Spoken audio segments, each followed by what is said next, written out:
आणि या निवडणुकीदरम्यान तुम्हाला मागच्या वर्षात काहीतरी तुम्हाला मारहाण झाली होती, ते काय प्रकरण झालं होतं? ते प्रकरण असं झालं होतं का तिथं ग्रामपंचायतचे कर्मचारी बूथवर बसले होते, ठीक आहे. आणि मी माझ्या गावावरून मतदान करून फॅमिली घेऊन येऊन राहिलो होतो आणि वर्धेच्या घरी चाललो होतो. तर तिथं आमच्या बूथवर 3-4 लोक होते.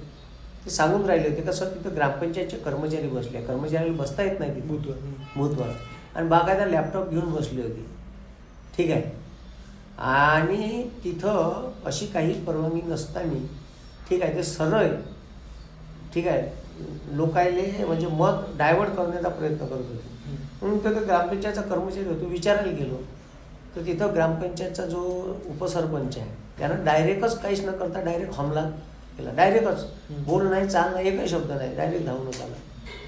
तर त्याच्यावर केससुद्धा घेतली नाही.